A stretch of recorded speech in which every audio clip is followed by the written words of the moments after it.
Boleh enggak ketika orang itu kritis mau meninggal diajari ya sayyidi ya Rasulullah?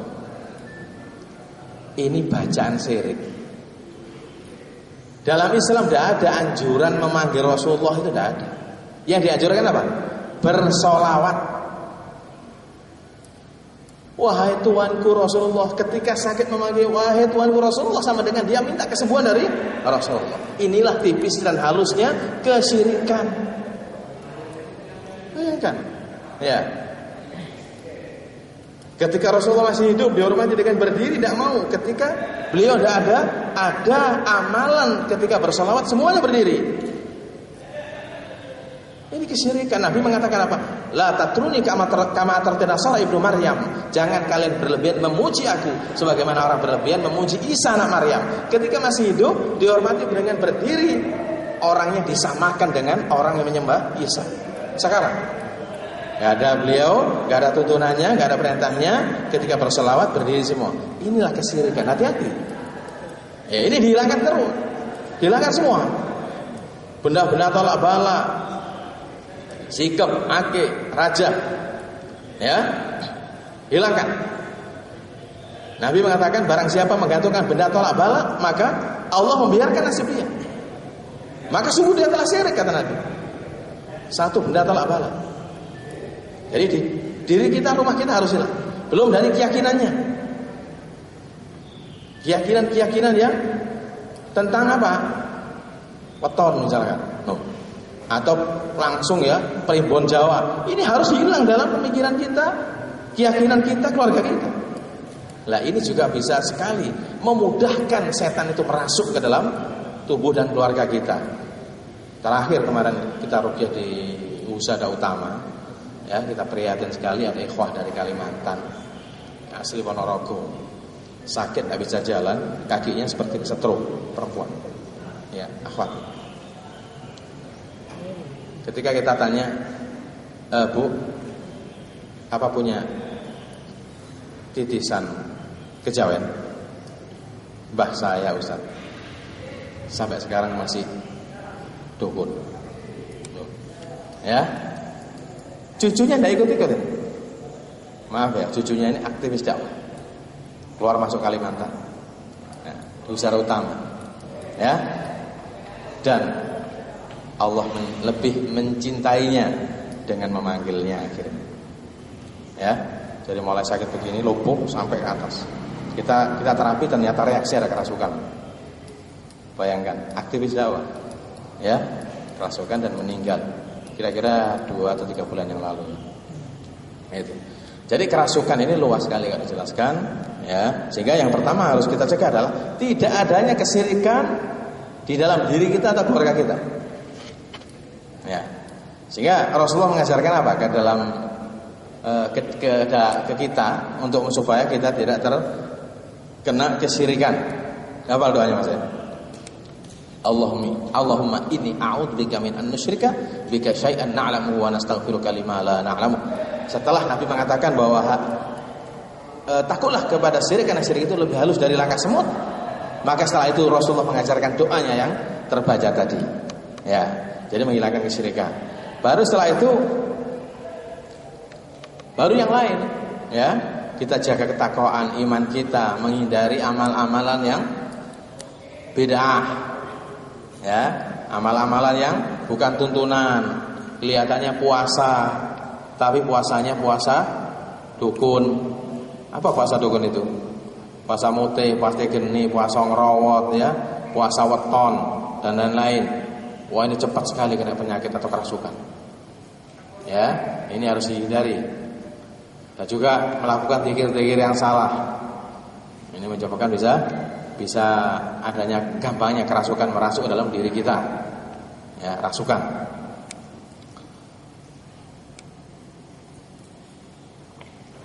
Sekarang tanda-tandanya orang yang kerasukan.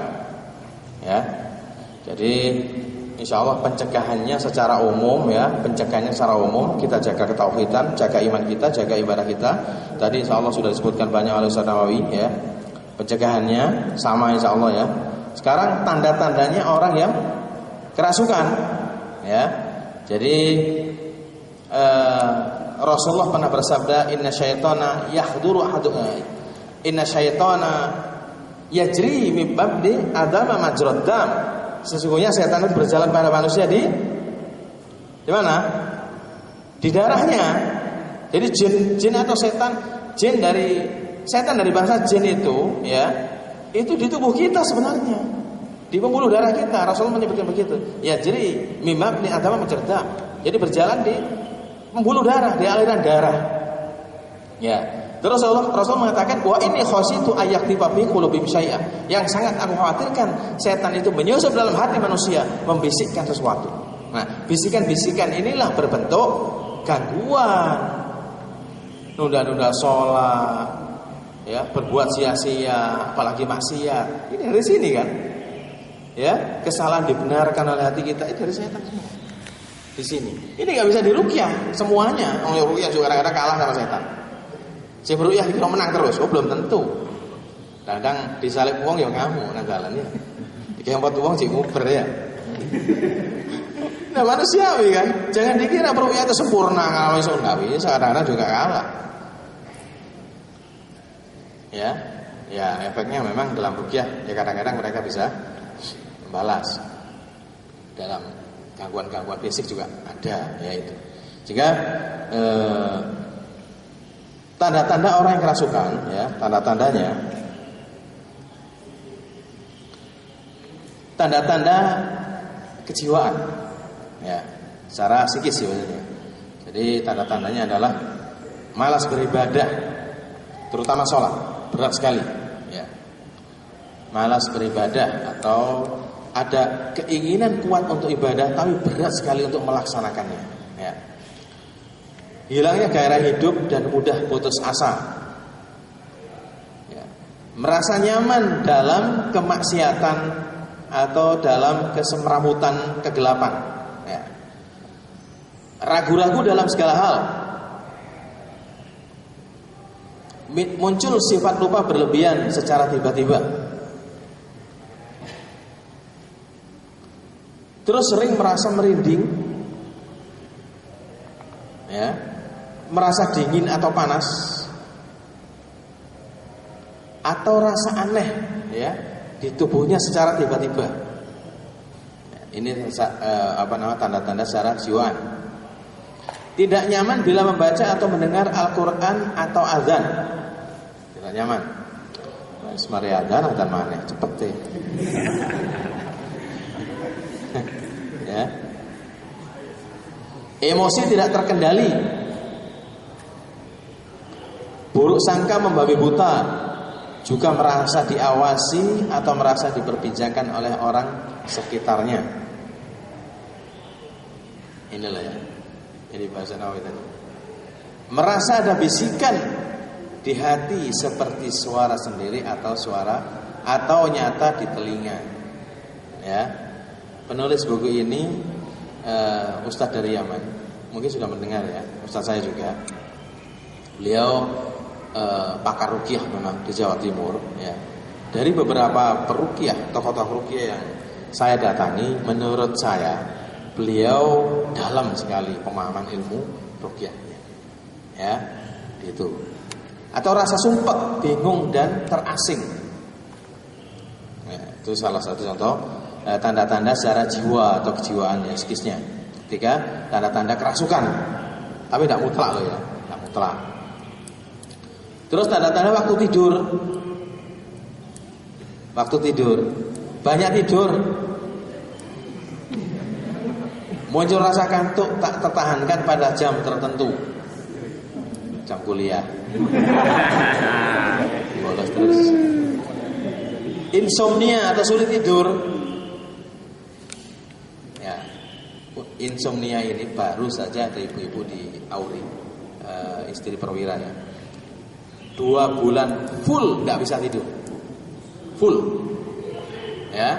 Dikasih obat penenang, suntik obat penenang. Kalau disuntik kan sudah tingkat tinggi, ya, tidak bisa tidur. Alhamdulillah, sebenarnya saya hari ini janjian dengan beliau karena dipaksa datang ke sini. Saya undur beliau. Alhamdulillah beliau mau, gitu loh, ya. Sebenarnya pagi ini saja ini beliau 2 orang. Sekarang sudah tidur membawa temannya ya. Terus mimpi-mimpi buruk menakutkan atau menjijikkan ketika tidur ini ya. Makanya dalam Islam tidak ada sugesti, tidak ada halusinasi. Itu apa? Istilah-istilah dari psikolog. Dalam Islam tidak ada. Semuanya setan. Semuanya setan.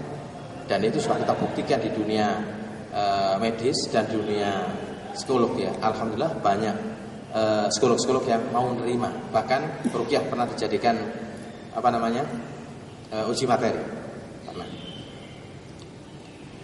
Sering mengigau ketika tidur. Ya. Nah, pada fisik ya tanda-tanda orang kerasukan pada fisik. Ada sesak nafas asma ya. Sakit ya, atau berat di dada atau punggung di bagian tertentu, dada atau punggung berat biasanya ya. Panas di bagian tertentu atau berpindah-pindah panasnya. Ini kalau di psikolog atau psikiater istilahnya apa? Psikomatik apa namanya? Mbak? Apa? Psikosomatik. Biasanya ada penyakitnya enggak ada apa? Ada sakitnya enggak ada penyakitnya itu loh. Itu istilahnya itu. Tapi di sini setan semua. Makanya enggak nyambung ya. Enggak nyambung. Ya. Cepat lapar. Bila makan sulit kenyang. Nah, mangane wakeh kuru ae. Ya iso lemu. Lemas tiba-tiba bahkan bisa pingsan atau sering-sering pingsan.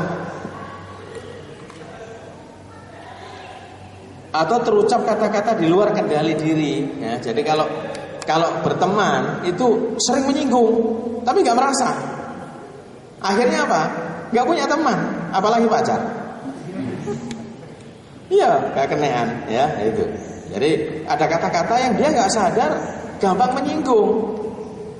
Ya itu contohnya. Munculnya getaran atau gerakan-gerakan di tubuh atau di bawah kulit, ada yang merambat sebagainya itu ya, ada getaran-getaran atau yang bergerak di dalam tubuhnya.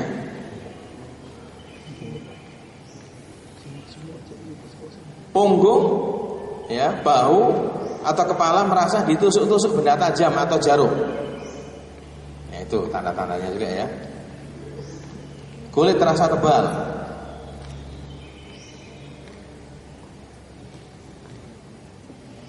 atau tersumbatnya syaraf, gangguan syaraf.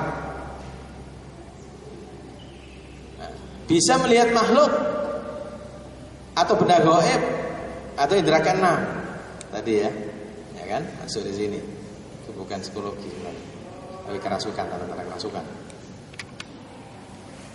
Ya, karena dalam surat Al-A'raf ayat 27 ya, Allah berfirman, "Innahu yarakum huwa wa qabiluhu min haitsu la tarawnahum." Ya, sesungguhnya setan dan teman-temannya itu yarakum, bisa melihat kalian dari satu tempat yang kalian enggak mungkin bisa melihatnya. Dengan dalil inilah Imam Syafi'i mengatakan, ya, dalam kitab beliau, barang siapa yang mengaku bisa melihat jin, batal syahadatnya. Nah, terus bagaimana kita mensikapi orang yang mengatakan bisa melihat? Satu, dia bisa bohong. Ya, karena yang datang itu tim pemburu hantu, ya pakaiannya jubahan, bohong pun dipercaya.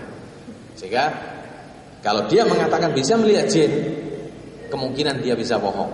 Kalau tidak bohong, dia kesurupan, pasti ada jin dalam tubuhnya.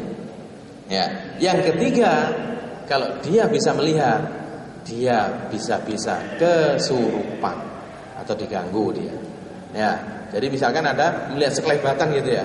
Nah, kalau melihat sekelebatan, kata Rasulullah, kalau kamu diganggu setan, berlindunglah kepada Allah. A'udzubillahi minasyaitonirrajim. Bahkan kepanasan bahda. Ya, laksanakan itu.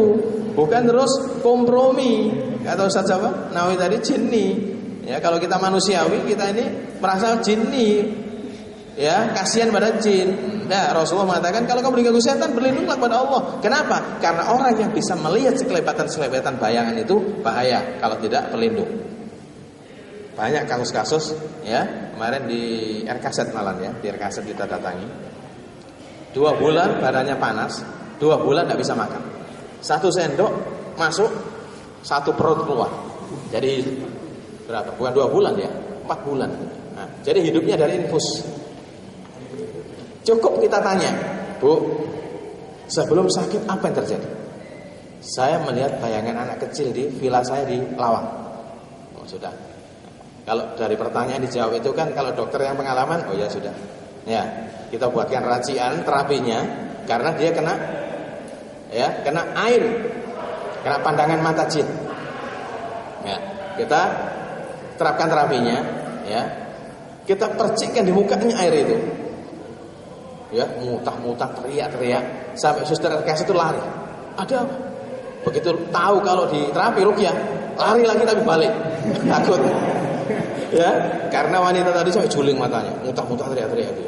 Baru dipercikan aja, piur gitu mukanya ya. Teriak-teriak ya. Terus saya bilang airnya diminumkan, dibawa pulang, mandikan tapi punggungnya dulu, tengkuknya dulu. Nanti ini masih ada materi lain ya tentang terapi air. 2 hari alhamdulillah. 2 hari setelah itu pulang. 2 hari pulang ya. Orang Kalimantan ya, sebuah setelah itu. Jadi hati-hati kalau melihat bayangan-bayangan, harus segera berlindung pada Allah Subhanahu wa taala. Kata Nabi, barang siapa diganggu setan lantas dia berlindung pada Allah dengan mengucapkan a'udzubillahi minasyaitonirrajim, Nabi mengatakan maka bisa menyebabkan luka bernanah di wajah setan itu. Enak ya? Kita diganggu tok ya, wacana iku ayo.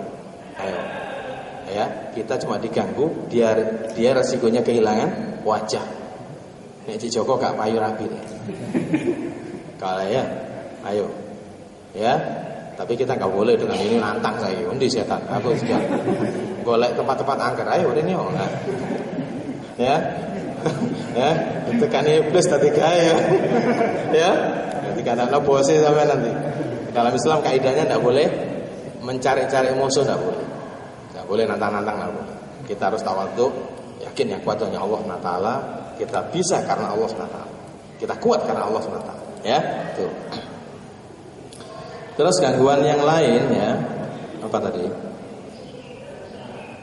Nah, kesurupan itu juga bisa terhalangi hajat hidupnya. Ya, kesurupan itu tanda-tandanya juga bisa terhalangi hidupnya. Contohnya apa? Bisa terhalangi jodohnya, angel judune. Ya. Kalau sama masih jauh, jangan mikir ini ya. Sama masih jauh, masih semester berapa sih? Masih belum lulus, nanti kalau udah kerja. Ya. Turunnya prestasi belajar. Ya. Usaha karir secara tiba-tiba dan serius. Perubahan sikap ke arah negatif tiba-tiba dan drastis. Dari khusyuk menuju kepada maksiat. Nah, itu gak masuk akal. Tapi terjadi.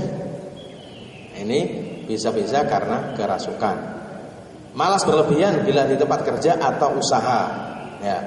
Benci bila berdekatan, merasa sayang dan rindu bila berpisah dengan pasangannya. Ini suami istri ya. Jadi ketika suami istri itu diantaranya adalah gangguannya ketika dekat, tukaran, bertengkar. Ya, tapi ketika jauh ingin ketemu, itu tanda-tandanya. Ya. Terus tanda-tanda kerasukan di tempat tinggal. Ya, tanda-tanda kerasukan di tempat tinggal, karena tempat tinggal ada yang kerasukan. Zaman sahabat Rasulullah juga sudah ada ini ya. Jadi itu. Jadi kalau tempat tinggal itu kerasukan, biasanya ada tanda-tanda sering terlihat kelebat bayang-bayang. Ada bayangan-bayangan yang terlihat oleh kita. Ya. Terdengar suara tangis, tawa, denggulan, tapak kaki berjalan. Ya, seperti kemarin kita ruqyah di Wisara Utama, ini orang lain ya. Orang lain. Jadi darah itu trombosit. Trombositnya turun, tapi dokter tidak bisa menemukan penyebab. Sampai demam berdarah bukan, HIV bukan, cirrhosis bukan. Ya.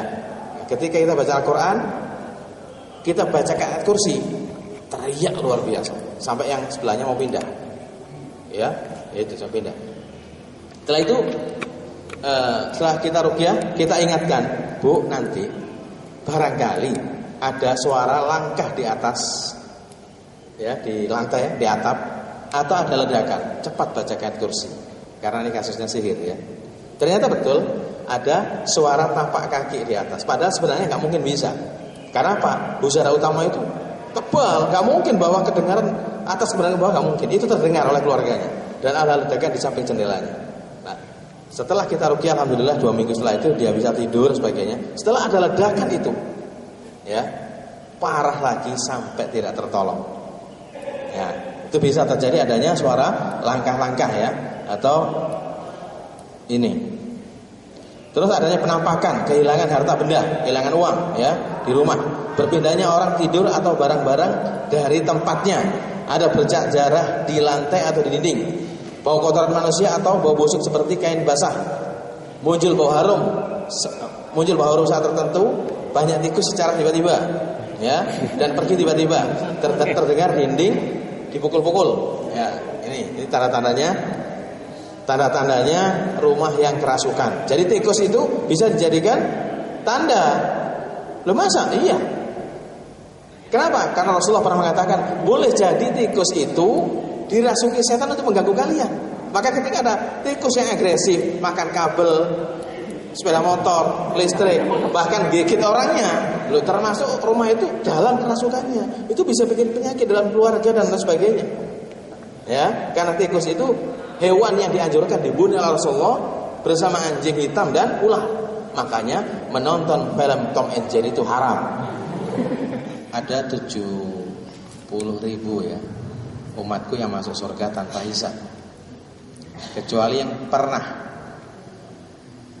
berobat dengan tatayur, ramalan bintang, atau pernah berobat dengan kei, besi panas, atau yang pernah minta diruqyah.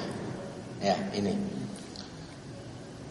Dari pemahaman hadis ini muncullah 2 pemahaman pula,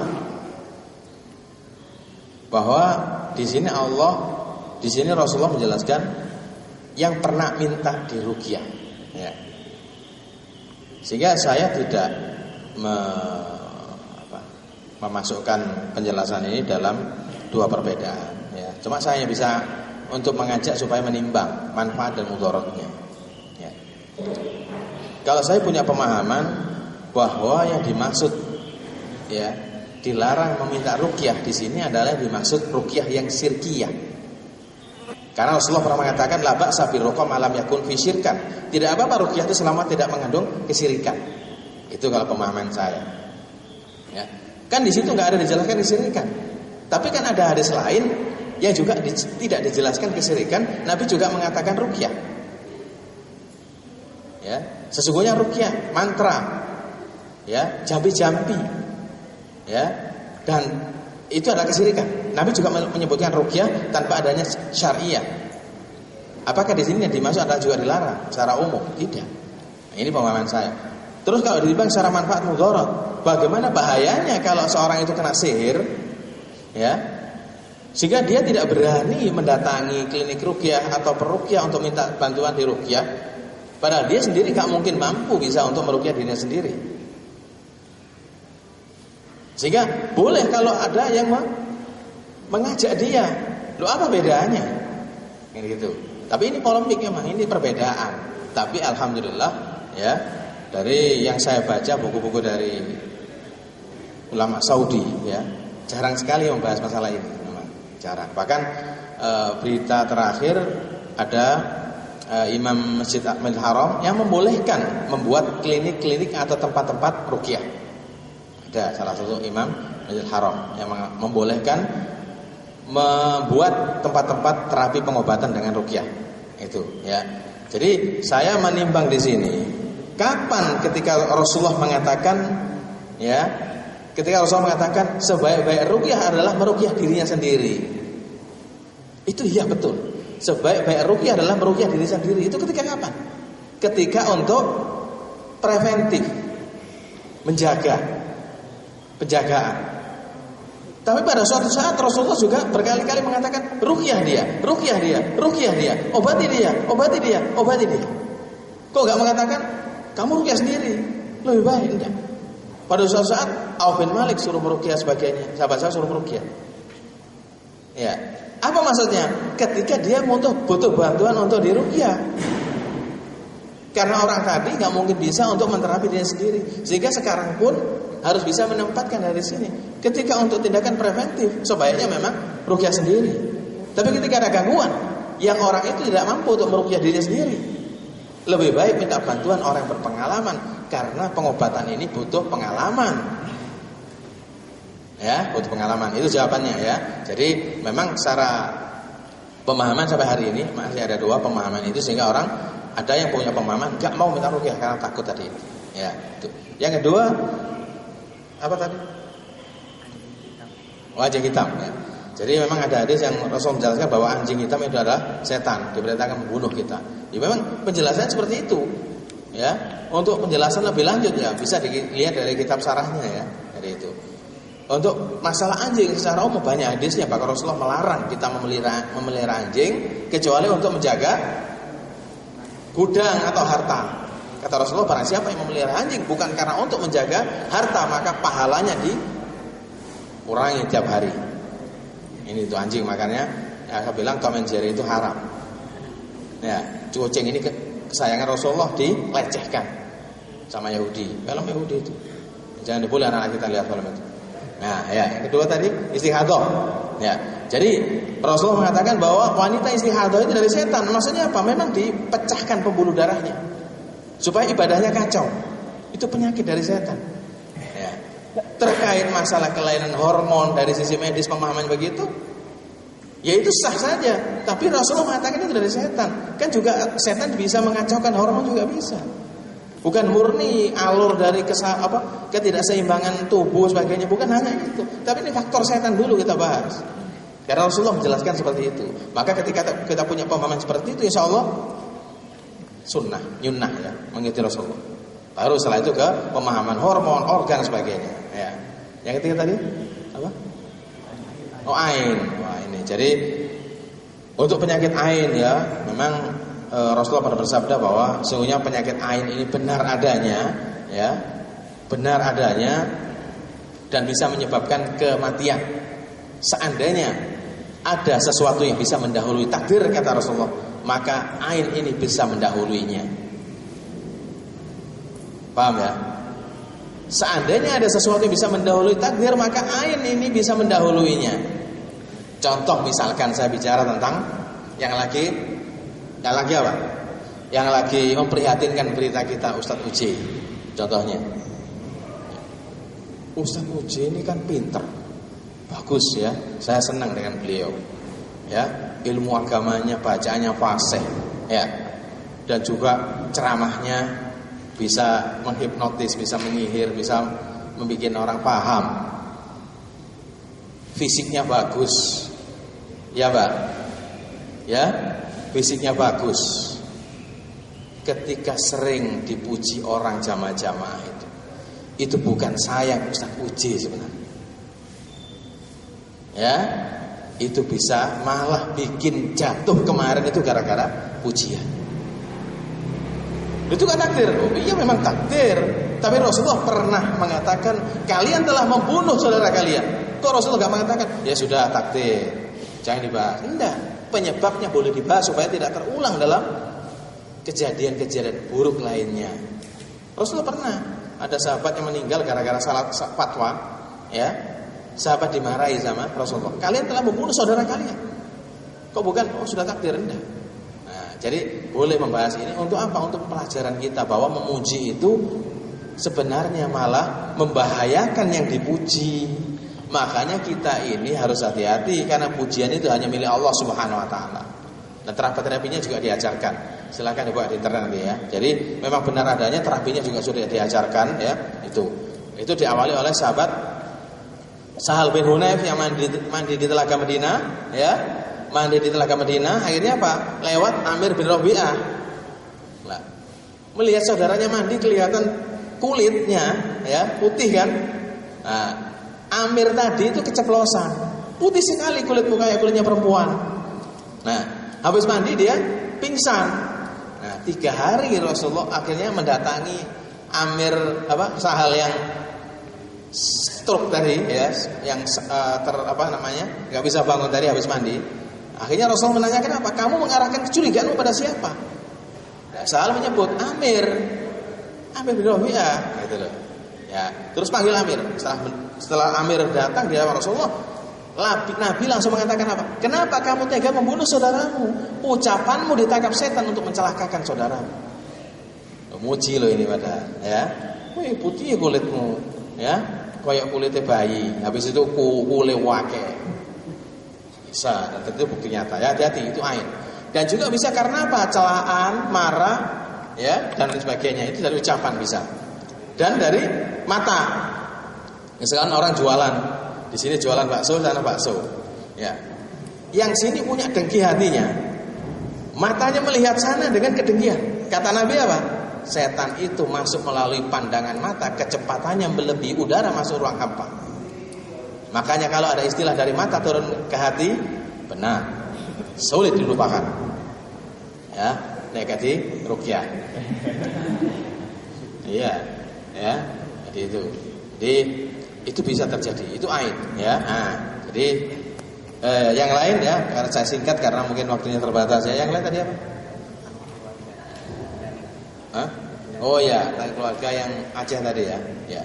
Jadi sudah pernah diruqyah berarti Pak ya? Sudah. Jadi memang ya pengakuan dia seperti itu dibuat data saja, jangan dipercaya. Karena Rasulullah itu mengatakan jin itu pendusta.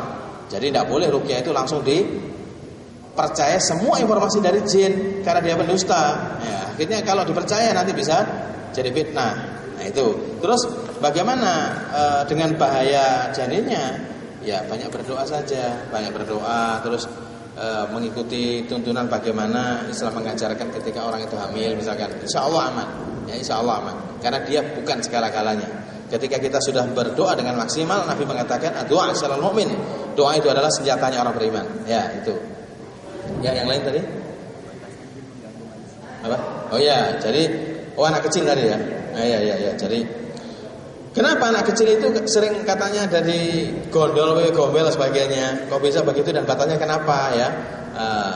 Jadi itu bisa terjadi ya ketika anak kecil itu orang tuanya klenik, orang tuanya syirik, orang tuanya tidak dekat dengan Allah Subhanahu wa taala, orang tuanya tidak banyak mendoakan anak-anaknya, itu bisa anaknya sampai digondol.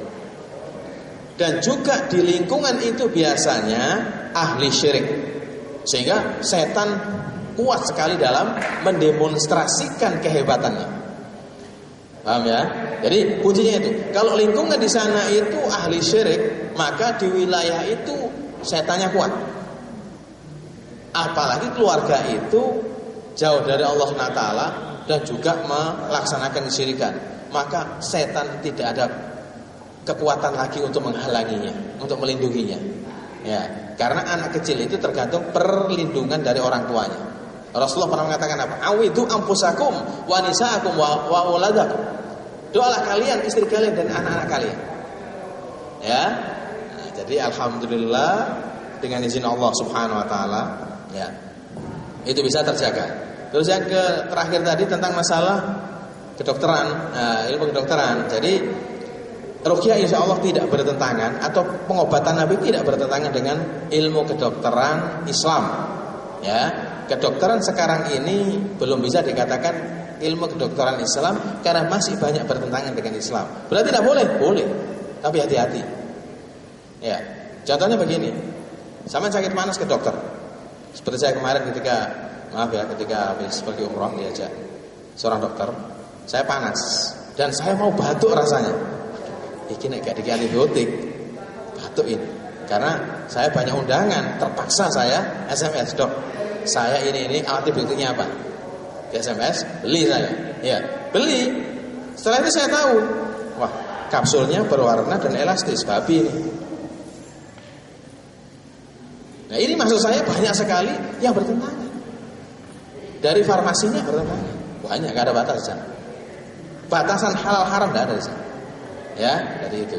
Jadi kaidah dalam Islam pengobatannya ya menggugah kekebalan tubuh untuk melawan penyakit Kalau kaidah barat membidik penyakitnya supaya mati, tidak peduli tubuh kita lemah atau tidak.